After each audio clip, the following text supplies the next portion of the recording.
चाहिए। जैनेन्द्र कुमार ने अपना अपना भाग एक कहानी लिखी, कोर्स में चलती है रोज, वो उनके अपने जीवन की है। अक्षय कुमार, जैनेन्द्र कुमार और सच्चिदानंद वात्सायन, जिनको कि जैनेन्द्र ने उनका नाम अज्ञे रखा था बाद कुछ, क्योंकि मिलते नहीं थे ढूंढने से, कभी मिल जाएं तो मिल जाएं। ये सब लोग और एक और नाम लिया था, मुझे वो याद नहीं। ये चारों लोग दिल्ली के अंदर पार्क में रोज घूमने जाते थे और बैठा करते थे। तब उन्होंने लिखा कि मेरे पास एक 10-12 साल का लड़का मांगने आया कि 1 रुपये दे दो बाबा, 2-3 दिन से भोजन ही नहीं किया। आप सब बहुत पढ़े लिखे और बहुत भले जान पड़ रहे हैं, थोड़ी कृपा कर दो या कि भोजन दिलवा दो, 3 दिन से भूखा हूं। इन लोगों ने थोड़ा सा मजा करने के लिए उसे 100 का नोट दे दिया।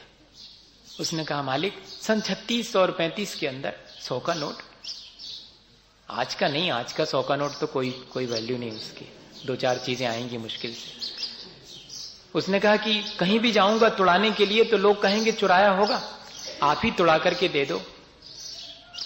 पर इनके पास नहीं थे, इनको तो टालना था, टाल दिया और अपने बातें कर करा करके वापस लौट गए।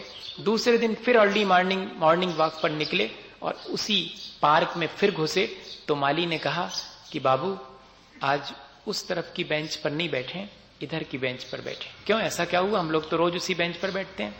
नहीं बाबू आज उस बेंच पे नहीं बैठे। अरे भाई बताओ क्या बात है, आप खुद जाके देख लो अगर देखना हो तो जाकर के देखा, वही 10-11 साल का बेटा उस बेंच के नीचे सिकड़ा हुआ प्राणांत हो चुके थे, भूख से मरण को प्राप्त हो गया था। तब थोड़ी देर खड़े खड़े मन में तो बहुत वेदना हुई कि 1 रुपये दे देते, ये भोजन कर लेता तो बच जाता। लेकिन हम लोग इतने बुद्धिमान हो गए हैं, उन्होंने व्यंग्य किया है जैनेन्द्र कुमार ने अपनी कहानी में कि हम लोग इतने बुद्धिमान हो गए हैं कि क्या कह के चले गए, अपना अपना भाग, उसका भाग्य में नहीं था। ऐसा कह करके हम एक तरफ हो गए, हमने अपनी संवेदनाओं को भी उस समय नष्ट कर दिया। संवेदना क्षण भर को उठती है दूसरे की मदद करने की, लेकिन हम ऐसे तर्क दे करके कि उसके भाग्य में नहीं होगा इसलिए तो मेरा मन नहीं बन रहा है देने के लिए, उसको मिला नहीं, मैं दे भी दूं तो क्या होने वाला। ऐसा नहीं करना कभी भी। उन्होंने लिखा कि जब भी हमारे मन में इस तरह के करुणा दान की बात आए, हमें ज्यादा विचार नहीं करना चाहिए। आचार्य भगवंतों ने इसके लिए एक गाथा लिख दी है, उस गाथा को भी अपन देख लें, क्योंकि मुझे कई बार लगता है कि मेरी बात सुन करके कई लोगों को थोड़ा ऐसा लगने लगता है कि ये पता नहीं क्यों इस तरह की बात करते हैं, कहीं ग्रंथ में लिखी विखी भी होती है कि ऐसे ही करते हैं। हाँ, बहुत सारी बातें जो कि थोड़ी हट करके जैसी लगने लगती हैं, लगती होंगी। मेरे साथ थोड़ी मुश्किल तो है, मैं उन सब चीजों को उस तरह से कहता हूं। हमारा धर्म जितना भाव प्रधान है, हम लोगों ने जितना क्रिया प्रधान बना लिया है, उसको देख करके थोड़ा थोड़ा दुख होता है। इसलिए मेरी पूरी कोशिश में क्रिया का निषेध नहीं करता, लेकिन मेरी पूरी कोशिश ये है कि क्रिया तो आप कर ही रहे हैं, थोड़े भाव और अच्छे बना लो तो वो क्रिया भी सार्थक हो जाए। नहीं तो चल तो सबका रहा है, क्रिया करने वाले का भी चल रहा है और भाव शून्य, हृदय शून्य व्यक्ति का भी काम चल रहा है, और उन्हीं का काम ठाठ से चल रहा है। जो संवेदनशील है उनको तो कदम कदम पर तकलीफ ही है, संवेदनशील व्यक्ति को तो बहुत मुश्किल है। आज तो जमाना टिट फॉर टैट का है, सटे साठ्यम समाचरे, उस तरह की भावना। लेकिन मैं सोचता हूं कि उससे थोड़ा सा ऊपर उठें और जो हमारे प्रति कहना चाहिए, आज सारे संसार की विषमताओं के बीच भी हम अपने, और वो जो स्वभाव है हमारे अपने जीवन का, जो लक्ष्य है उसको ना भूलें।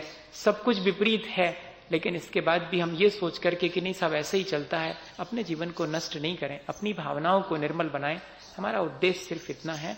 इसलिए कई बार हो सकता है कि जैसी बात लिखी है उसको और ज्यादा अपनी तरफ से थोड़ा सा बढ़ा चढ़ा करके भी मैं भावों की निर्मलता के लिए कह देता हूं, पर जब उसमें कोई गाथा मिल जाती तो मैं भी गदगद होता हूं कि मैं जो कह रहा हूं वो आचार्य भगवंतों का कहना भी वही था।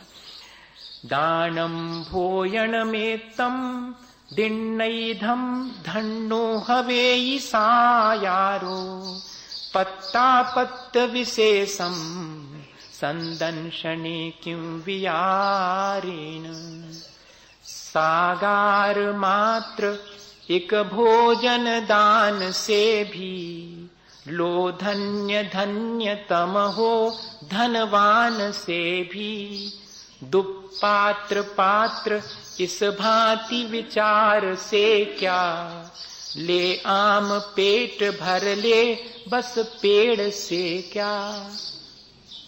पेड़ गिनने से क्या मतलब, आम से अपना पेट भर लो। कौन पात्र है कौन अपात्र है, 2 रोटी के लिए किसी की 7 पीढ़ी आगे पीछे की देखने से कोई लाभ नहीं है। 2 ही रोटी तो दे रहे हो और कितना हिसाब बनाओगे उसके बारे में कि कैसा है कैसा नहीं है।